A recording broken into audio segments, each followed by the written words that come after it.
ప్రార్థన చేసుకుని యూత్ కార్యక్రమంలో మనము ముందుకు కొనసాగించుకుందాం. ప్రార్థన. పరిశుద్ధుడా దేవా, మీకు వందనాలు తెలియజేసుకుంటున్నాం. ఈ రాత్రి మీ సన్నిధిలో మీ ముందుటకు మీరిచ్చిన కృపను బట్టి మీకు స్తోత్రాలు తండ్రి. ఈ రాత్రి వేళ మా బిడ్డలను ప్రభు తోడుకు వచ్చినందుకు స్తోత్రాలు. ఈ యొక్క సహవాసం ద్వారా మా బిడ్డలు ఆధ్యాత్మికంగా మేలు పొందుటకును అంతకంతకునైనా మీ అందు భయము భక్తి కలిగి విశ్వాసం కలిగి మీ అందు జీవించడానికి తండ్రి సహాయం చేయమని మీ సందులో ప్రార్థన చేయుచున్నాం. ఎవరైనా బలహీనంగా ఉంటే ప్రభా వారిని మీరు ముట్టండి నాయన. ఈ రాత్రి ప్రభా పాటల ద్వారా మీ నామాన్ని మహిమ చేసుకోండి, కార్యక్రమం ద్వారా మీ నామాన్ని మహిమ చేసుకోండి, వాక్య భాగం ద్వారా మరి బిడ్డలకు మేలుకరంగా ఉండటానికి తండ్రి సహాయం చేయమని యేసుక్రీస్తు వారి యొక్క శ్రేష్టమైన నామములో ఈ ప్రార్థన అడిగి వేడుకొంచున్నాము తండ్రి, ఆమేన్. ఇప్పుడు పాటలు పాడండి వచ్చి.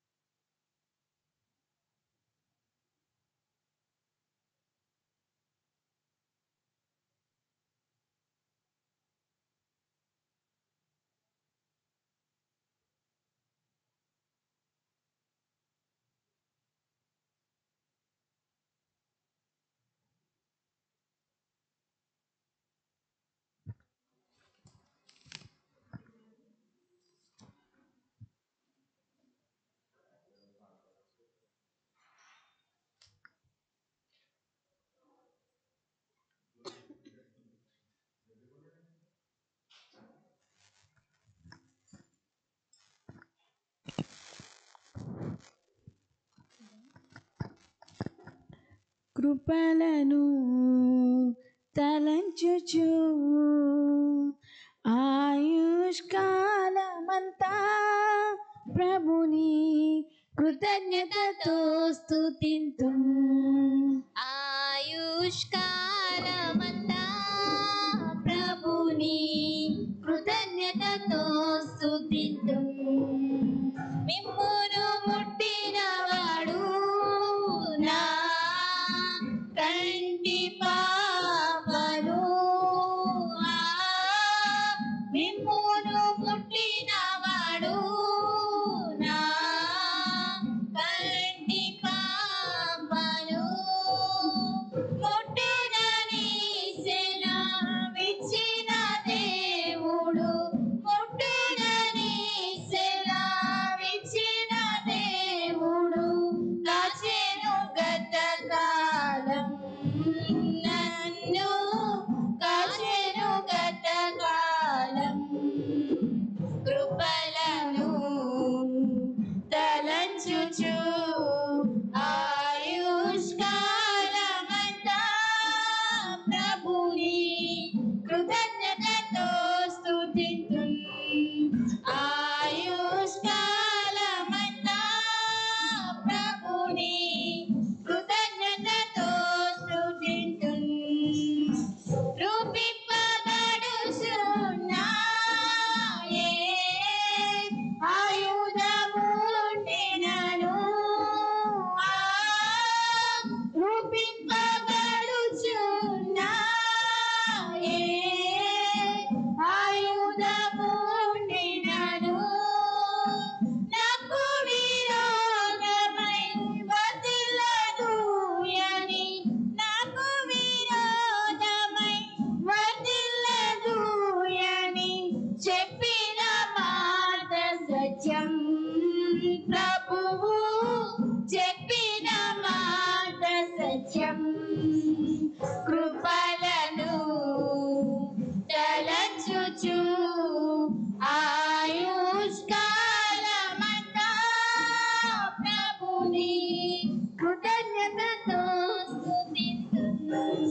రారండి యువకులారా యేసుని సన్నిధికి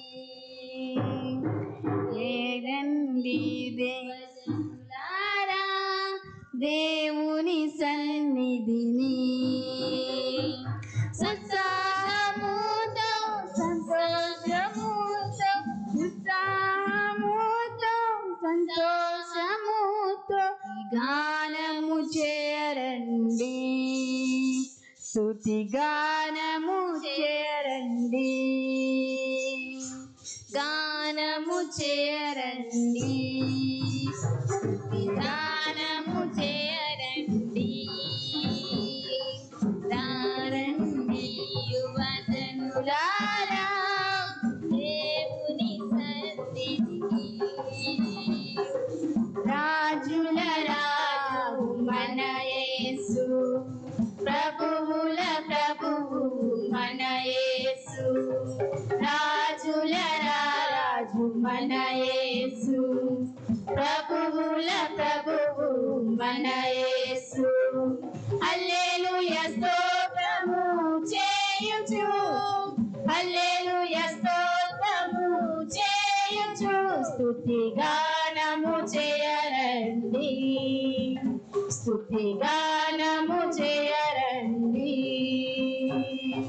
రారండి యువజనులారా దేవుని సన్నిధికి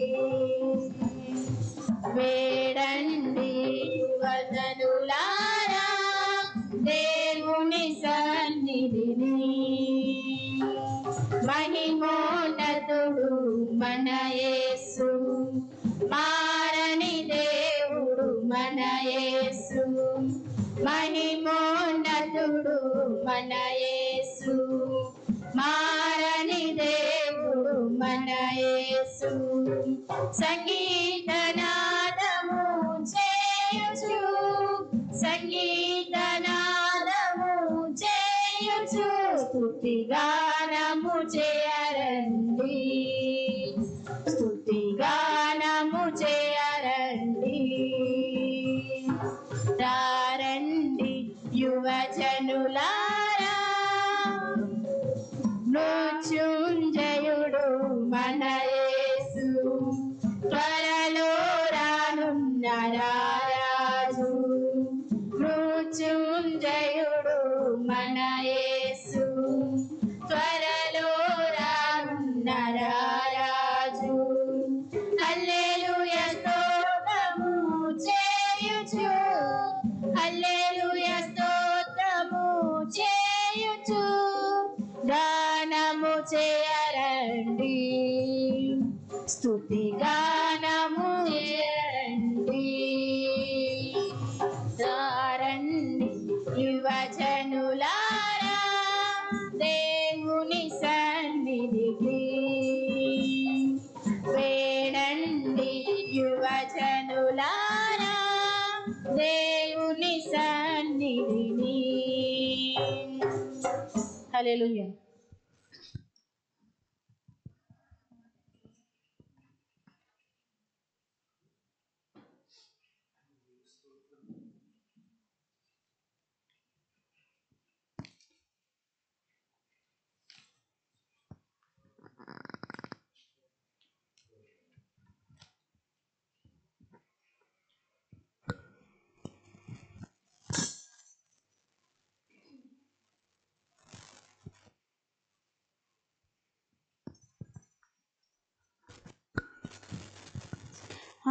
ఆశ్చర్యమైన ప్రేమ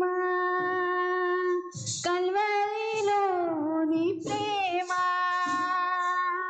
మరణము కంటే బలమైన ప్రేమది నన్ను జయించని ప్రేమ మరణము కంటే బలమైన ప్రేమది నన్ను జయించని ప్రేమ ఆశ్చర్యమైన ప్రేమ పరమును వీడిన ప్రేమ ధరలు పాపిని వెలకిన ప్రేమ పరమును వీడిన ప్రేమ ధరలు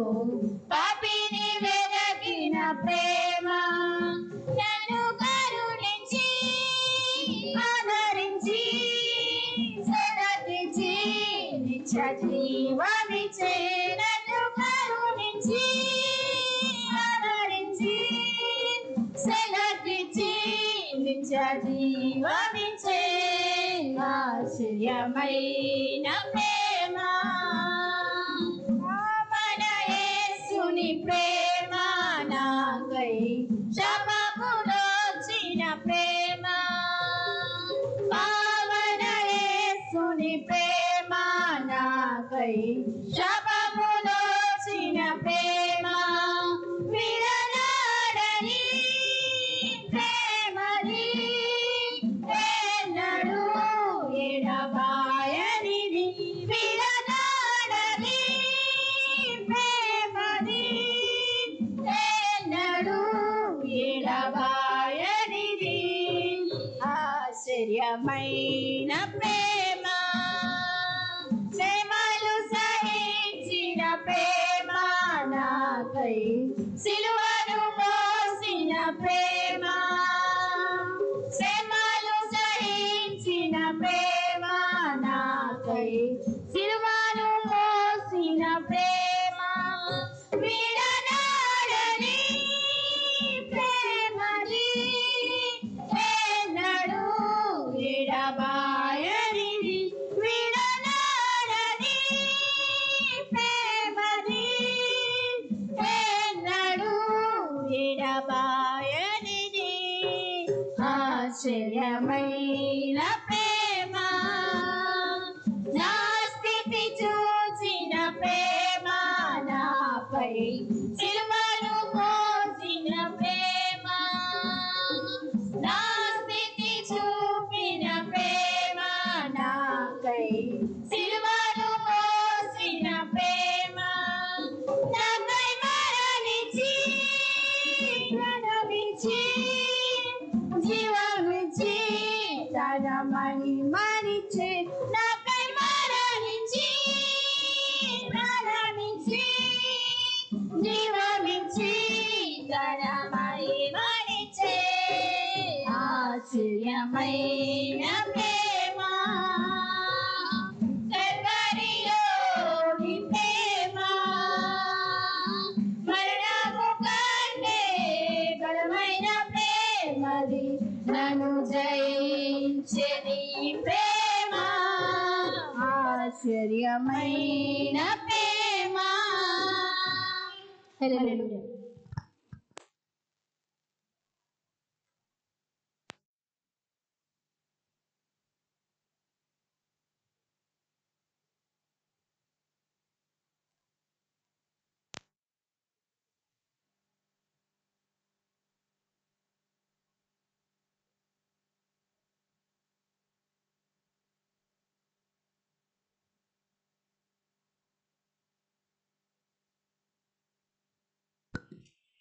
దేవుని నామానికి స్తోత్రాలు. మీ అందరికీ నా వందనాలండి.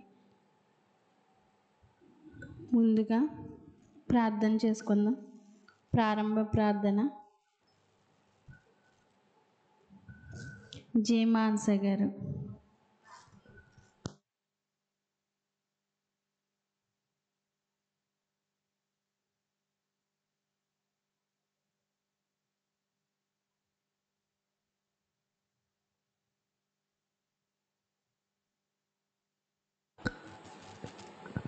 ప్రార్థన.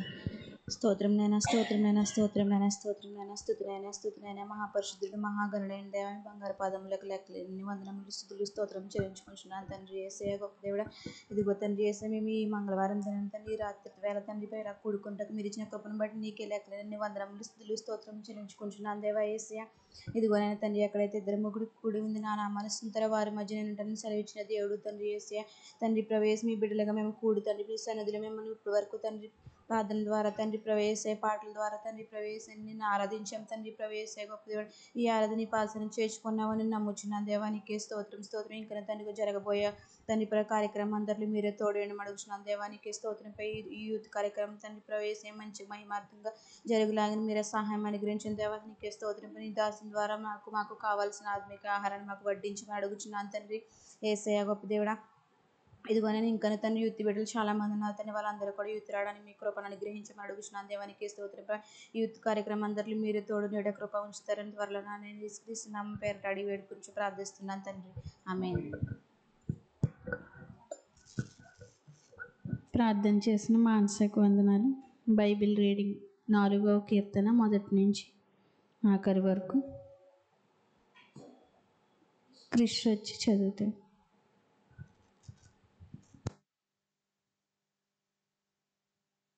అందరం లేచి నిలబడదాం.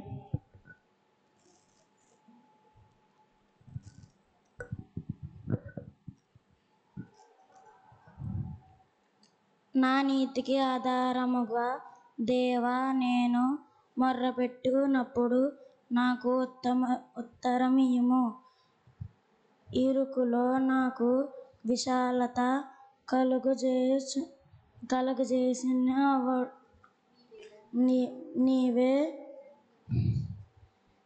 నీవే నన్ను కరుణించి నా ప్రార్థన నన్ను గరించుచుము. నరులారా, ఎంతకాలం నా గోరును అవమానపరచెదరు? ఎంతకాలం వ్యర్థమైన దానిని ప్రేమించెదరు?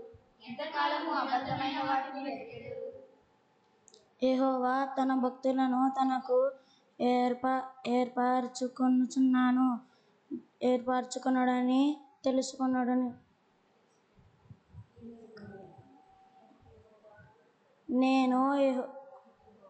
నేను యెహోవాకు మొర్రపెట్టుటకు ఆయన ఆలకించుచును. భయము నుండి పాపము చేయకుడి. మీరు పడకల మీద నుండగా మీ హృదయములలో ధ్యానము చేసుకుని ఊరకుండుడి. నీతియుక్తమైన బలులు అర్పించుచు యెహోవాను నమ్ముకొండిని. మాకు మేలు చూపు వాడేవాడని పలుకువారు అనేకులు. యెహోవా నీ సన్నిధి కాంతి మా మీద ప్రకాశింపజేయుము. వారి ధాన్య ద్రాక్షారసములు విస్తరించినాటి సంతోషము కంటే అధికమైన సంతోషము నీవు నా హృదయములో పెట్టించితివి. యెహోవా నెమ్మదితో పండుకొని నిద్రపోవుదును. నేను ఒంటరిగా నుండినను నీవే నన్ను సురక్షితముగా నివసింపజేయుదువు. ఆమేన్. ఆమేన్. వాక్యం చదివిన క్రిష్కి వందనాలు. కానుకల స్వీకరణ ఆయుషు.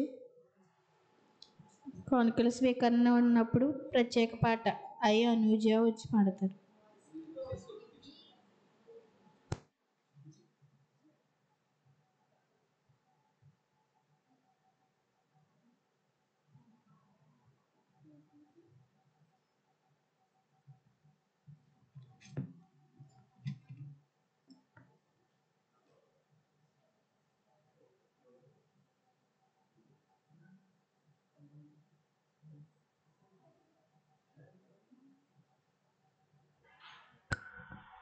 కంటి పాపలా కాచినవయా, చంటి పాపను మోసినట్టు మోసినవయా, చేతి నీడలో దాచినవయా, తోడుగా మా ముందరే నడిచినవయా, పోషించినవయా, బలపరచినవయా, భయము వలదని ధైర్యమునిచ్చినవయా, నడిపించినవయా, కాపాడినవయా, ఊట మంచులో విజయమునిచ్చినవయా, మా తలంపులు కావు నీ తలంపులే, మా జీవితాలలో జరిగించినవయా, మా ఊహలే కాదు నీ ప్రణాళికే, మానక సమయానికి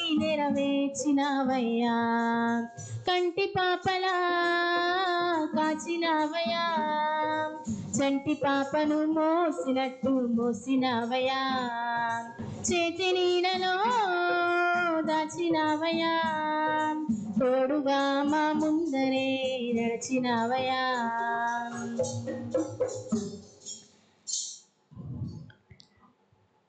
ఎన్నో ఏళ్ళుగా ఎదురు చూసాముగా, ఆశలే అని ఆశలవ్వగా సోలిపోయాముగా, దారే కానక ఆగిపోయాముగా, అంధకారమే అలుముకోగా అలసిపోయాముగా, అనుదినమున నీ మాటలే ఆదరించి నడిపించగా, అనగారిన మాశలని చిగురింపచేసగా, ప్రతి క్షణమున నీ సన్నిధే ధైర్యపరచి బలపరిచగా, కంటి పాపలా కాచినావయా, చంటి పాపను మోసినట్టు మోసినావయా, చేతి నీడలో దాచినావయా, తోడుగా మా ముందరే నడిచినావయా, హీనులం బలహీనులం నిలువలేక పడిపోయినా లేవనెత్తి బండపైనే నిలబెట్టినావుగా, చీటికి మాటి మాటికి మా నమ్మకమే కోల్పోయినా అడుగడుగునా నీ నమ్మకత్వమును కనుపరచినావుగా, పోగొట్టుకున్నదంతా రెట్టింపు చేసినావు, నీ గొప్ప ప్రేమ మా పైన చూపి కంటి పాపలా కాచినావయా, చంటి పాపను మోసినట్టు మోసినావయా, చేతి నీడలో దాచినావయా, తోడుగా మా ముందరే నడిచినావయా, పోషించినావయా, బలపరచినావయా, భయము వలదని ధైర్యమునిచ్చినావయా, నడిపించినావయా, కాపాడినావయా, ఓట మంచులో విజయమునిచ్చినావయా, మా తలంపులు కావు నీ తలంపులే మా జీవితాలలో జరిగించినావయా, మా ఊహలే కాదు నీ ప్రణాళికే మానక సమయానికి నెరవేర్చినావయ్యా, కంటి పాపలా కాచినావయా, చంటి పాపను మోసినట్టు మోసినావయా, చేతి నీడలో దాచినావయా, తోడుగా మా ముందరే నడిచినావయా. హల్లెలూయా.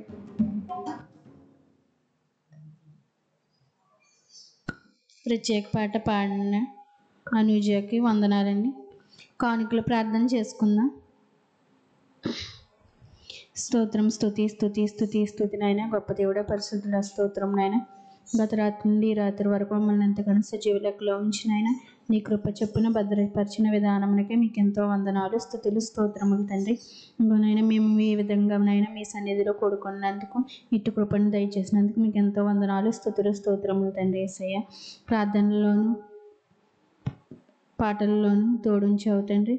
ఇంకోనైనా చెప్పబోయే వాక్యం గురించి కూడా మీరే సహాయం దయచేయండి తండ్రి. మాతో మాట్లాడమని అడుగుచున్నాను తండ్రి. ఇచ్చిన కానుకల పట్ల మీ కాపుదలంచున్నాను. ఎవరైతే గుప్పులు విప్పి మీ కానుకల్ని ఇచ్చారో తండ్రి, వారిని ఆశీర్వదించండి, రెట్టింపు దయచేయమని ఇచ్చిన ప్రార్థన మీ పాదసన్ని చేర్చుకుంటారని యేసు నామములో అడిగి వేడుకుంటున్నాను తండ్రి. ఆమేన్. వాక్య సందేశం పాస్టర్ సుభాకర్ గారు వచ్చి చేస్తారు.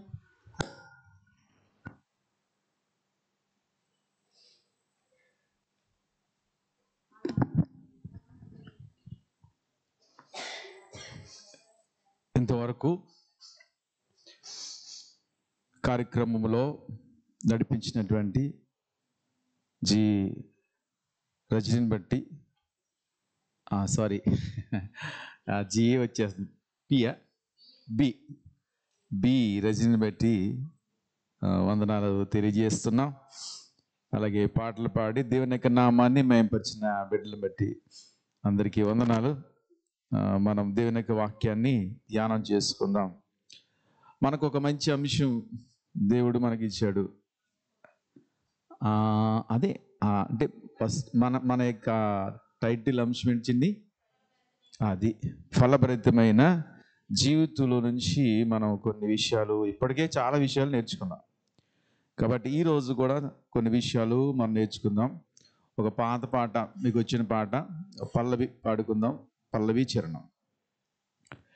మధురాతి మధురమైనది నా యేసుని ప్రేమ, మధురాతి మధురమైనది నా యేసుని ప్రేమ, చుంట తేనె ధారల కన్నా శ్రేష్టమైన ప్రేమ, చుంట తేనె ధారల కన్నా శ్రేష్టమైన ప్రేమ, యేసు ప్రేమ, ప్రభు యేసు ప్రేమ, యేసు ప్రేమ, ప్రభు యేసు ప్రేమ, మధురాతి మధురమైనది నా యేసుని ప్రేమ, మధురాతి మధురమైనది నా యేసుని ప్రేమ. దివి నుండి భువికి దిగి వచ్చిన ప్రేమ, పాపిని ప్రేమించిన మరువలేని ప్రేమ, దివి నుండి భువికి దిగి వచ్చిన ప్రేమ, పాపిని ప్రేమించిన మరువలేని ప్రేమ, మానవాళి రక్షణకై మార్గము చూపిన ప్రేమ, మానవాళి రక్షణకై మార్గము చూపిన ప్రేమ, యేసు ప్రేమ, ప్రభు యేసు ప్రేమ, యేసు ప్రేమ, ప్రభు యేసు ప్రేమ, మధురాతి మధురమైనది నా యేసుని ప్రేమ, మధురాతి మధురమైనది నా యేసుని ప్రేమ. హల్లెలూయా. హల్లెలూయా. వాక్య భాగాన్ని మనం ధ్యానం చేసుకుందాము.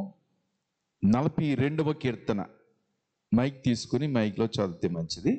42వ కీర్తన కొన్ని వచనాలు మనం ధ్యానం చేసుకుందాం ఈరోజు. మొదటి నుంచి 42వ కీర్తన మొదటి నుంచి చదవండి. 4 వచనాలు చదవండి. ఓకే. దుప్పి నీటి వాగుల కొరకు ఆశపడినట్లు దేవా, నీ కొరకు నా ప్రాణము ఆశపడుచున్నది. నా ప్రాణము దేవుని కొరకు తృష్ణగొనుచున్నది, జీవము గల దేవుని కొరకు తృష్ణగొనుచున్నది. దేవుని సన్నిధికి నేనెప్పుడు వచ్చేదను? ఆయన సన్నిధిని నేనెప్పుడు కనబడదను? నీ దేవుడు ఏమాయనని వారు నిత్యము నాతో అనుచుండగా, రాత్రింబగలు నా కన్నీళ్లు నాకు అన్నపానములాయేను. జన సమూహముతో పండుగ చేయుచున్న సమూహముతో నేను వెళ్ళిన సంగతిని సంతోషము కలిగి స్తోత్రము చెల్లించుచు నేను దేవుని మందిరమునకు వారిని నడిపించిన సంగతిని జ్ఞాపకము చేసుకొనగా నా ప్రాణము నాలో కరిగిపోవచ్చున్నది. ఆమేన్. తలలో వచ్చినట్లయితే ప్రార్థన చేసుకుందాం. పరిశుద్ధుడా దేవా, మీ వందనాలు తెలియజేసుకుంటున్నాం. ఈ రాత్రి మీ సన్నిధిలోనైనా కొద్ది నిమిషాలు మీ వాక్యాన్ని మేము ధ్యానం చేస్తున్నాం. ప్రభువా, మీ ఆత్మ నడిపింపు నాకును వచ్చిన మా ప్రియ బిడ్డలకు తండ్రి దయచేసి, తద్వారా మీ వాక్యం ద్వారా మేము ఎక్కువగా మీలో అభివృద్ధి చెందటానికి, ఫలించడానికి సహాయం చేయమని యేసు నామములో ఈ ప్రార్థన అడిగి వేడుకుంటున్నాము తండ్రి. ఆమేన్. ఈ కీర్తన ఎవరి కీర్తనో పైన వ్రాయబడినటువంటి మనము ఆ భాగాన్ని చూసినట్లయితే ఎవరి కీర్తన చెప్పండి? కోరహు కుమారులు రచించిన దైవ ధ్యానం. కోరహు కుమారుల యొక్క కీర్తనగా మనం చూస్తూ ఉన్నాము ఈ కీర్తన భాగం. అయితే మొదటి చరణంలోనే చెప్పబడుతున్న మాట ఏంటంటే, దుప్పి నీటి వాగుల కొరకు ఆశపడినట్లు దేవా, నీ కొరకు నా ప్రాణము ఏమవుతుంది చెప్పండి? ఆశపడుచుంది. కాబట్టి మొదటి వచనంలోనే ఆశ అనే మాట మనం చూస్తున్నాం. ఆశ ప్రతి ఒక్కరు కూడా, మరి మీ జీవితాల్లో లేకపోతే అందరి జీవితాల్లో కూడా ఏముంటాయంటే ఆశయాలు ఉంటాయి. ఉండవో చెప్పండి? మీకు ఆశలు ఉంటాయి. ఏదో ఒక ఆశ అంటూ తప్పకుండా ఉంటుంది. ఏదో చెయ్యాలి, మంచి జాబ్ చేసుకోవాలి, లేకపోతే ఇంకా ఏదో బాగా చదువుకోవాలి, ఇలాంటి ఆశయాలు ఉంటూనే ఉంటాయి ప్రతి ఒక్కరి జీవితాల్లో. కానీ ఇక్కడేంటంటే దుప్పి నీటి వాగుల కొరకు ఏ విధంగా అది ఆశపడుతుందో, ఎందుకంటే అది ఆ సమయం వచ్చినప్పుడు వాగుల దగ్గరికి వెళ్ళి ఏం చేస్తుందంటే ఆ నీరును త్రాగుతుంది. దాని యొక్క ఆశ ఏంటంటే అది మేత మరి తీసుకున్న తర్వాత ఆ దుప్పి ఏం చేస్తుందంటే నీటి వాగుల కొరకు వెళ్ళి ఆశపడుతుంది. ఆ యొక్క వాగులో ఉన్నటువంటి నీరును త్రాగి తృప్తి చెందుతుంది, ఒక మాటలో చెప్పాలంటే. కాబట్టి ఇక్కడ నీరు అనే మాట కూడా మనం చూస్తాం, ఎందుకంటే వాగు అనే పదాన్ని ఇక్కడ వాడినట్లుగా మనం చూస్తాం. వాగులు మనం చూస్తూ ఉంటాం, అవి చాలా చక్కగా ప్రవహిస్తూ ఉంటాయి. ఆ వాగులు కొన్ని సెలయేర్లు కూడా మనం చూస్తాం. మీరు పూనా ఆ సైడ్ కనుక మీరు మహారాష్ట్ర వెళ్ళినట్లయితే, పూనా నుంచి మనం వెళ్తాం కాబట్టి పూనా కొండల్లోంచి ఏమొస్తాయంటే నీళ్లు చక్కగా ఎప్పుడు కూడా ప్రవహిస్తూనే ఉంటాయి, అలా వస్తూనే ఉంటాయి అన్నమాట. చూడటానికి ఎంతో చాలా చక్కగా ఉంటుంది. ఎందుకంటే పూనా నుంచి మరి ముంబైకి సప్లై చేస్తారు ఈ వాటర్ అంతా కూడా, ఈ మంచి వాటర్ అంతా కూడా డ్రింకింగ్ వాటరు అక్కడికి చాలా మరి వెళ్తూ ఉంటుంది. కనుక నీరు అనేసరికి మనము దేనికి మనం చూసినగా మనం తీసుకోవాలి అని అంటే చెప్పండి, నీరు అనే దానికి. ఇప్పుడు మనం ఆహారం తీసుకున్న తర్వాత తప్పకుండా ఏం తీసుకుంటారు మీరు చెప్పండి, ఏం తీసుకుంటారు? వాటర్ తప్పకుండా తీసుకుంటారు.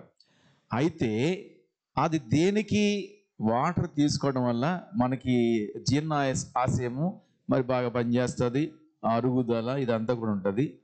ఎక్కువ వాటర్ తాగండి అనుకో డాక్టర్ గారు చెప్తూనే ఉంటారు. ఎందుకు ఈ మధ్య ఏమొస్తున్నాయి చెప్పండి, ఆయా ప్రాబ్లమ్స్ వస్తున్నాయి, కిడ్నీ ప్రాబ్లం అని అవి ఇవి వస్తున్నాయి. కాబట్టి ఆ విధంగా మనం తీసుకుంటూ ఉంటాం. అది దేనికంటే ఆరోగ్యం కొరకు మనం తీసుకుంటాం. కానీ ఇక్కడ నీరు అనేసరికి యేసు ప్రభు వారు మరి మనం చూసినట్లయితే అగాధ జలముల పైన దేవుని యొక్క ఆత్మ అల్లాడుతూ ఉన్నట్లుగా ఆది కాండంలోనే మనం చూస్తూ ఉన్నాం. ఈ అగాధ జలములను దేవుడు చూశాడు, దాని మీద భూమిని ఏం చేశాడంటే ఆయన స్థిరపరిచినట్లుగా కూడా మనము దేవుని యొక్క వాక్యంలో మనం చూస్తాం. అలాగైతే నీరు ప్రతి వ్యక్తికి కూడా అవసరమే, ప్రతి వ్యక్తికి అవసరమే. అలాగైతే నీరు దేవుని యొక్క వాక్యం లాంటిదే. వాక్యము ప్రతి వ్యక్తికి కూడా అవసరమే. ఇప్పుడు నాకు అక్కర్లేదు అనుకునే వాళ్ళు కూడా చాలామంది ఉంటారు. వాక్యం నాకు అక్కర్లేదు అనుకుంటారు కొంతమంది. కానీ కొంతమందికి ఏంటంటే వాక్యం కావాలి. మొన్న నేను ఒక హిందూస్ మధ్య వాక్య పరిచయం చేయడం జరిగింది. వాక్యం అయిపోయిన తర్వాత ఆమె వచ్చింది, నా వైపు తిరిగింది, బాబు మీరు ఇంకా మాట్లాడితే బాగుండు, వినాలనుంది అంది. అరే ఎంత ఆశ, ఎంత ఆశ! ఆవిడ ఏది చూస్తే చాలా ఎక్కువ వయసే ఆవిడది. అంత వయసులో ఉన్న ఆమె వాక్యం వినాలి అనిపిస్తూ ఉంది, ఇంకా వినాలి, ఇంకా చెప్తే బాగుండు అని అన్నప్పుడు నిజంగా దేవుడు వీరికి ఎంత ఆసక్తి ఇచ్చాడు. వారు అన్యజనులు, మళ్ళీ పైగా అన్యజనులే. వాక్యం అంటే ఏంటో తెలియదు వారికి సరిగ్గా, బైబిల్ అంటే తెలియదు వారికి సరిగ్గా. కానీ ఆమె ఆ మాట అన్నప్పుడు నాకు చాలా ఆశ్చర్యం అనిపించింది. కనుక ఈ సమయంలో కింద చెప్తున్నాడు, దేవా నీ కొరకు ఏమవుతుంది చెప్పండి, నా ప్రాణం ఏమవుతుంది చెప్పాలా, ఆశ పడుచున్నది. మీరు చూడండి, దేవుని యొక్క వాక్యాన్ని చూడండి. దేవా నీ కొరకు ఏమవుతుందంటే నా ప్రాణము ఆశపడుతుంది. ఇప్పుడు చూడండి, ఒక రిఫరెన్స్ మనం చూద్దాం. యోవేలు గ్రంథము 1వ అధ్యాయము 20వ వచన భాగము చదవండి. యోవేలు గ్రంథం 1వ అధ్యాయము 20వ వచన భాగం. నదులు ఎండిపోవుటయు, మేత స్థలములు కాలిపోటే చూచి పశువులను నీకేం చేస్తున్నా చెప్పండి, మొర్ర పెట్టుచున్నాయి. చూసారా, నదులు ఎండిపోతున్నాయంట, మేత స్థలాలు ఏమైపోతుందో చెప్పండి, కాలిపోతా ఉన్నాయి. ఇప్పుడు నిజంగానే పశువులకి మేత కావాలి, తర్వాత నదులు వాటర్ కూడా కావాలి. ఈ రెండు కూడా వాటికి కావాలి. అయితే ఈ యొక్క జంతువులు అని చెప్దాం, పోనీ జంతువులు దేవునికి ఏం చేస్తాయి చెప్పండి, మొర్ర పెడతా ఉన్నాయి.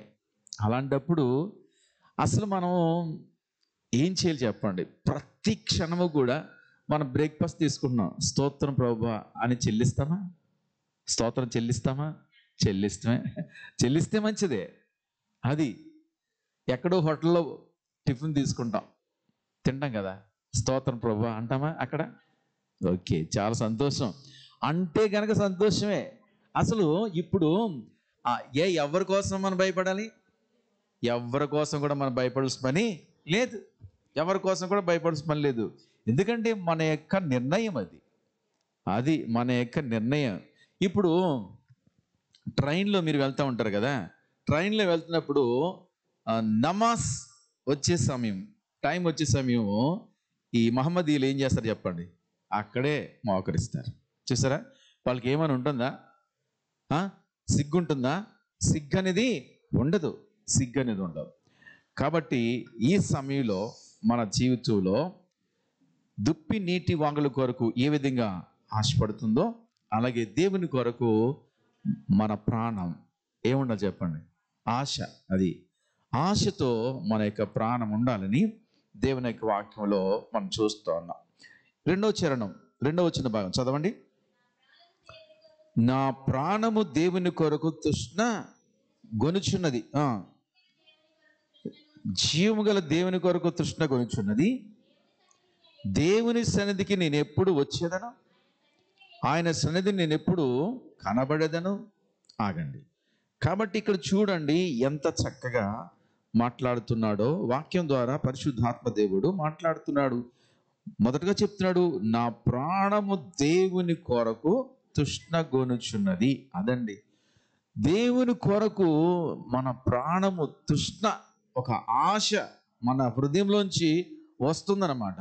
అలా చెప్తున్నాడు అనమాట. ఆ తృష్ణ ఎవరి మీద ఉందంటే దేవుని మీద ఉన్నట్లుగా మనం చూస్తూ ఉన్నాము. తర్వాత ఆయన ఎటువంటి దేవుడు చెప్తున్నాడు? జీవము గల దేవుడు. అదండి, జీవము గల దేవుని కొరకు మాట్లాడుతున్న సందర్భం ఏంటంటే తృష్ణే, అది కూడా తృష్ణ గొనుచున్నది అనే మాట మనం చూస్తాం. కాబట్టి ఆయన జీవం గల దేవుడు. ఎటువంటి దేవుడు చెప్పండి? జీవము గల దేవుడని మనము అర్థం చేసుకోవచ్చు. అయితే మన జీవాధిపతి ఆయనే. కనుక జీవం గల దేవుని ఎడల మన తృష్ణ ఎలాగుంది, మన యొక్క ఆశ ఎలాగుంది? ఒకసారి 63వ కీర్తన మొదటి నుంచి చదువుకుందాం. 63వ కీర్తన మొదటి నుంచి చదవండి. 63వ కీర్తన మొదటి నుంచి చదవండి. చదువు. దేవా నా దేవుడవు నీవే. చూడండి ఏమంటున్నాడు? దేవా నా దేవుడవు నీవే, వేకువనే నిన్ను వెదకుతును, నీ బలమును నీ ప్రభావమును చూడవలెనని పరిశుద్ధాలయమందు నేనెంతో ఆశతో నీ తట్టు కనిపెట్టి ఉన్నాను. చూసారా ఎంత ఆశ, ఎంత గొప్పది ఆశ. కాబట్టి ఇప్పుడు భక్తుడు చెప్తూ ఉన్నాడు ఏంటంటే, దేవా నీవే నా దేవుడవు అంటున్నాడు. వేకువనే నిన్ను వెదకెదను. కాబట్టి ఎర్లీ మార్నింగ్ మనం లేస్తున్నాం. కొన్నిసార్లు నడక కొరకు లేచే వాళ్ళు ఉన్నారు, మంచిది. అలాగైతే అప్పుడే మనం ప్రేయర్ చేసుకోవాలి. అప్పుడే ఏం చేసుకోవాలి చెప్పండి? అప్పుడే ప్రేయర్ చేసుకోవాలి. ఆ విధంగా దేవునికి మనం ప్రేయర్ చేసినట్లయితే దేవుడు తప్పక మన యొక్క మనవులను ఆలకిస్తాడు. తర్వాత చెప్తా ఉన్నాడు కింద భాగంలో, చూడండి ఏమని చెప్తున్నా అంటే, అది కాదు, కింద 2వ వచన భాగం, నీ బలమును నీ ప్రభావమును చూడవలనని పరిశుద్ధాలయమందు నేనెంతో ఆశతో నీ తట్టు కనిపెట్టి ఉన్నాను. అదండి పరిశుద్ధాలయం. నిజమే, మనకి ఎప్పుడైతే దేవుని యొక్క సన్నిధి మనకు దొరుకుతుందో అప్పుడు ఇది పరిశుద్ధ ఆలయం. ఈ పరిశుద్ధ ఆలయం తట్టు మనం ఆశలు పెంచుకోవాలి.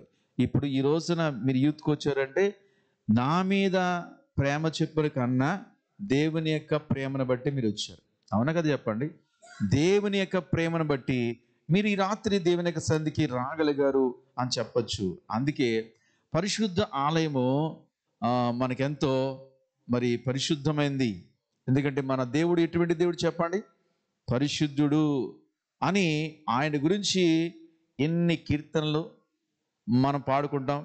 కాబట్టి ఈ రాత్రి వేళ ఆయన పరిశుద్ధత గురించి చెప్పాలంటే చాలా విషయాలు మనం చెప్పుకోవచ్చు.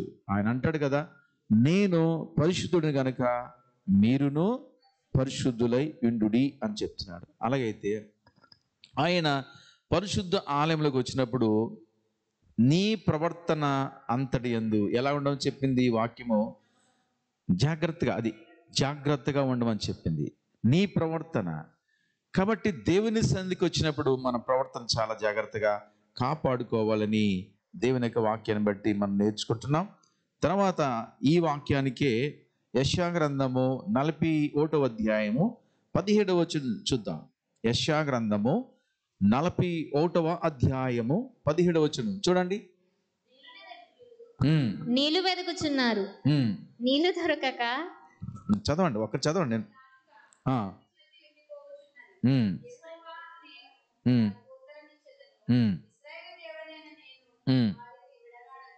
అదండి నిజంగా ఆ చివరి మాటలో ఒక మాట చెప్పాలంటే, ఇశ్రాయేలు దేవుడినటువంటి నేను వారిని ఏమన్నాడు చెప్పండి?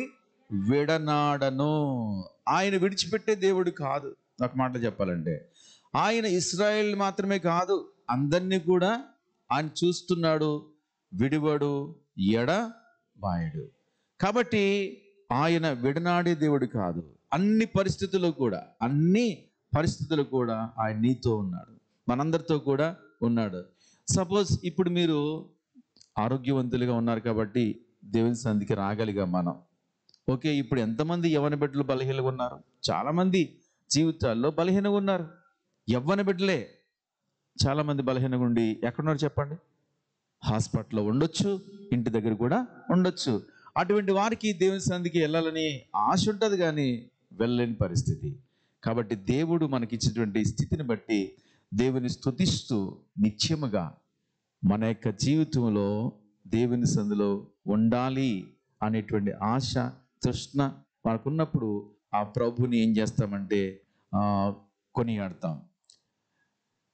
అందుకే కదా మన జీవితంలో ఎన్నో పాటలు, దేవుణ్ణి స్తుతించుడి, ఎల్లప్పుడు దేవుణ్ణి స్తుతించుడి, ఆ దేవుణ్ణి స్తుతించుడి, ఎల్లప్పుడు దేవుణ్ణి స్తుతించుడి, ఆయన పరిశుద్ధాలయమందు, ఆయన పరిశుద్ధాలయమందు, ఆయన సన్నిధిలో, ఆయన సన్నిధిలో ఎల్లప్పుడు దేవుని స్తుతించుడి, ఆ దేవుని స్తుతించుడి, ఎల్లప్పుడు దేవుని స్తుతించుడి.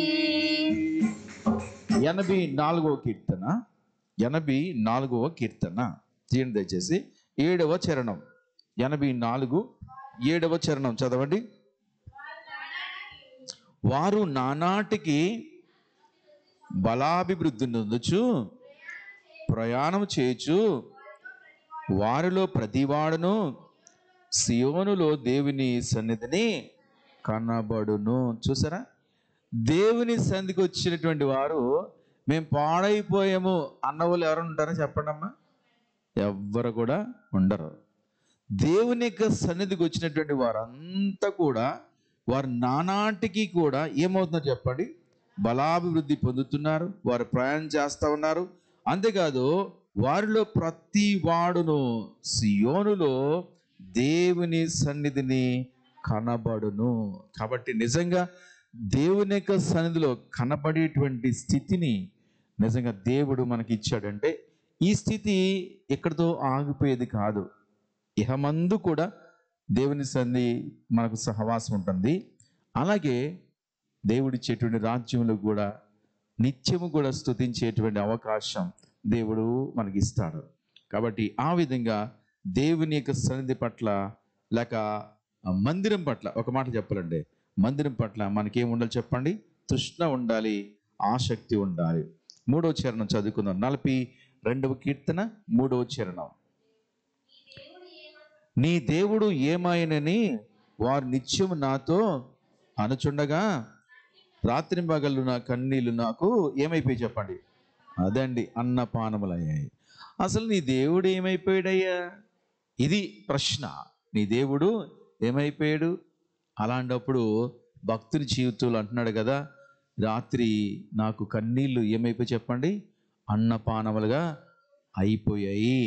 అంటే ఈ విధంగా తర్కిస్తూ ఉంటే, వారు మాట్లాడుతూ ఉంటే భక్తుడు ఏం చేస్తున్నాడు చెప్పండి? దేవుని సన్నిధిలో కన్నీరు కాస్తున్నాడు. అదండి, ఈ రోజున చాలామంది కూడా దేవుని యొక్క బిడలను అపహాస్యం చేసేవారు ఉన్నారు. అసలు దేవుడు ఏంటి, దేవుడు ఎక్కడున్నాడు, ఇలాగ ఎన్నెన్నో మాట్లాడేవారు ఉన్నారు. కానీ అలాంటప్పుడు నిజంగా అనేక మంది దైవ సేవకులు వారు ఎంతో ప్రార్థన చేస్తున్నారు. నిజంగా చెప్పాలంటే దైవ సేవకులు అనబడిన వారు నిత్యము కూడా సంఘంలో ఉన్న బిడ్డల కొరకు ప్రార్థన చేస్తారు. వారి యొక్క బర్త్డే కార్యక్రమంకి వెళ్ళాలా, తర్వాత ఇంకా ఆయా కార్యక్రమంకి వెళ్ళాలా, మరి చావు బ్రతుకుల మధ్య ఉంటే హాస్పిటల్కి వెళ్ళాలా, తర్వాత ఇంకా ఆయా స్థితిలో ప్రతి పరిస్థితులకు కూడా వెళ్ళవలసిందే. ఒకవేళ ఫోన్ చేశారనుకోండి పాస్టర్ గారికి, కొంచెం లేట్ అయిపోయింది, ఏమైపోయాడు పాస్టర్ అని అనుకుంటే కదా, అంటే ఎక్కడో సమయాన్ని బట్టి కొంచెం ఆలస్యం అవ్వచ్చు, ఏమైపోయాడు ఇంకా రాలేదు, అది ఇలా అనుకుంటే. కానీ ఏం చేయాలి చెప్పండి? కొంచెం కనిపెట్టాలి. కానీ అయినా కానీ దైవ సేవకులు సమయానికే రావటానికి ప్రయత్నం చేస్తారు. కానీ ఇక్కడ ఏంటంటే కన్నీళ్ళు ఏమైపోయి చెప్పండి? అన్నపానములు ఆయను. తర్వాత కీర్తనకారుడు దావీదు జీవితంలో కూడా రాత్రంతా అంటే దినానికి ఎన్ని మారులు అంటే 7 మారులు దేవుని స్తుతిస్తూ, దేవుని కొనియాడుతూ, దేవుని సన్నిధిలో ప్రార్థించేటువంటి అనుభవం కూడా ఆయన కలిగి ఉన్నాడని దేవుని వాక్యము మనకు తెలియజేస్తుంది. దీనికి చూడండి 42వ కీర్తనలోనే 10వ వచనం చూడండి. దీనికి ఈ వచనానికి 10వ వచనం, నీ దేవుడు ఏమాయనని నా శత్రువులు దినమెల్లా అడుగుచున్నారు. వారు తమ దూషణల చేత నా ఎముకలు ఏమైపో చెప్పండి? విరుచుచున్నట్లుగా మనం చూస్తా ఉన్నాం. మళ్ళీ ఇక్కడ కూడా అదే మాట మనం చూస్తున్నాం. ఏమంటున్నారు? నీ దేవుడు ఏమాయనని శత్రువులు దినమెల్లా అంటున్నారంట. కాబట్టి చూడండి, దేవుని యొక్క కార్యాలు కొన్నిసార్లు ఆలస్యం అవుతాయి. ఏమ్మా పాస్టర్ గారు ప్రార్థన చేస్తున్నారు, నీకు ఇంకా గర్భఫలం రాలేదా అంటారా? నువ్వు ప్రార్థన చేసుకున్నావు, ఎందుకులే అక్కడికి వెళ్ళి తాయెత్తు కట్టించుకో, అది కట్టించుకుంటే కుదిరిపోద్ది కదా. ఇలాగా అనేవారు కూడా లేకపోలేదు. కాబట్టి ఇప్పుడు ఈ నమ్మకం కాస్త ఎక్కడికి వెళ్ళిపోతుంది? లోకం మీదకి వెళ్ళిపోతుంది. కనుక అది దేవునికి ఏమైనా ఇష్టమా చెప్పండి? ఇష్టం కానే కాదు. కొన్నిసార్లు ఆలస్యమే అవుతుంది. దేవుని చిత్తం ఆయన ఎప్పటికి ఇస్తాడో అప్పటి వరకు కూడా ఏదైనా సరే, గర్భఫలమే కాదు ఏదైనా సరే కనిపెట్టవలసిందే అని కూడా మనము అర్థం చేసుకోవాలి. 80వ కీర్తన 5వ వచనం, 85 చదవండి. 80వ కీర్తన 5వ వచనం చదవండి.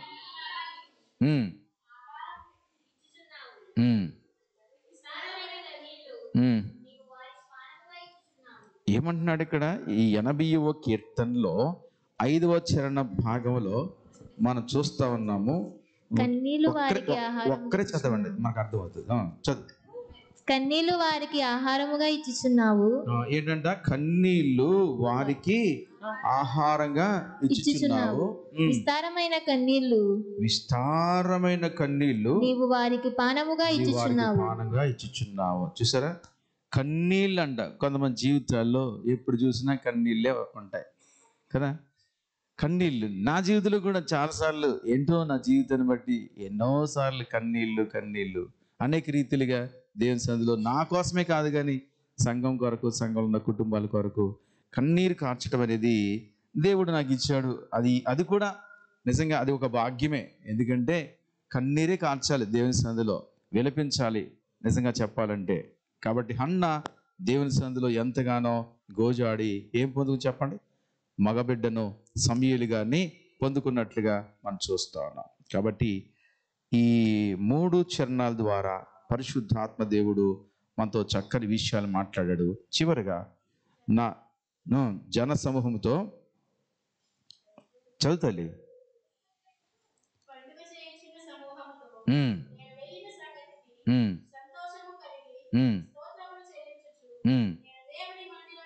అదండి, నేను దేవుని మందిరమునకు వారిని నడిపించిన సంగతిని జ్ఞాపం చేసుకొనగా నా ప్రాణము నాలో కరిగిపోచున్నది. ఎంత గొప్ప సంగతి! నిజంగా ఈ చివరి వచ్చిన భాగాల్లో దేవుని సంధికి నడిపించాలి కదా. నేను చెప్పాను ఈ బాబుకి, కిచుకు చెప్పాను, రావయ్యా నువ్వు యూత్కి అంటే వచ్చేసాడు కదా. అలా మీరు కూడా ఒక్కరికి చెప్తా ఉంటే తప్పకుండా దేవుని సంధికి వస్తారు.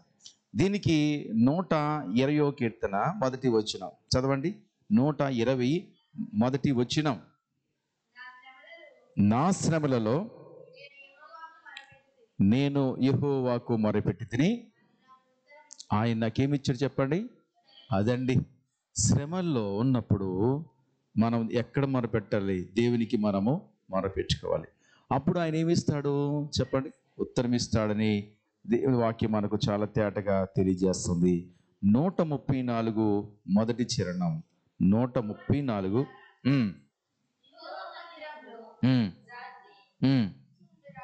యెహోవా మందిరములో రాత్రి నిలుచుండు వారులారా. అదండి, కాబట్టి మనం పాడతాం, రాత్రంతయు శ్రమ పడినా రాలేదు ప్రభు జయము, రహదారులు వెదకినను రాదాయను ప్రతిఫలము. దించు నీ సిలువా రమణీయ లోతులలో రత్నాలు వెదకును, రాజులు నా పడవా నడిపించు నా నావా, నడి సంద్రమున దేవా నవ జీవన యాగమునా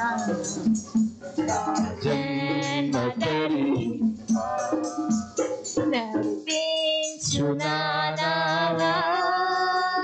కాబట్టి యేసు ప్రభు వారితో అంటున్నారు, ప్రభువా రాత్రంతా శ్రమపడ్డాం, మాకే ఒక్క చేప కూడా రాలేదు, కానీ ఇప్పుడు వేయండి మీరు వల అని చెప్పినప్పుడు ఆయనను నీ మాట చెప్పిన వల వేతుము అన్నారు.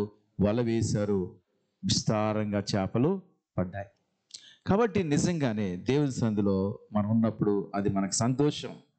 ఎక్కడైనా సరే దేవుని సంధిలో ఉంటే మన సంతోషం. కాబట్టి మొదటి వచనం నుంచి ఈ 42వ కీర్తనలో 4 వచనాలు మనం నేర్చుకున్నాము, ధ్యానం చేసుకున్నాము.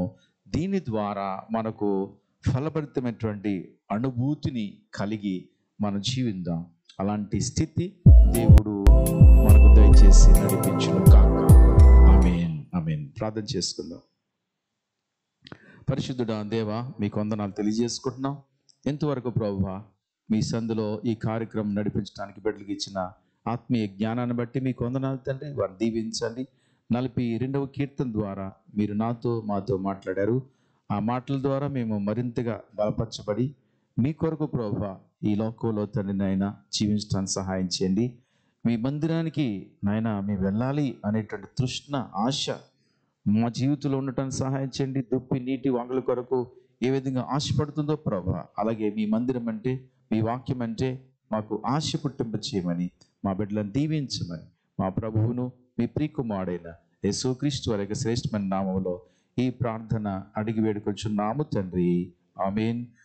పరలోకపు తండ్రి అయిన దేవుని యొక్క ప్రేమ, కుమారుడైన యేసుక్రీస్తు వారి యొక్క కృప, పరిశుద్ధాత్మిక నిత్య సహవాసం మనకును సదా తోడుగా నడిపించును కాక. ఆమేన్. యేసు రక్తమే చేయం, ప్రభు రక్తమే చేయం, ప్రభు నామకే సంపూర్ణ విజయం కలుగును గాక. అపవాది క్రియలు అనంత నాశనం కలుగును గాక. ఆమేన్. అందరికీ వందనాలు.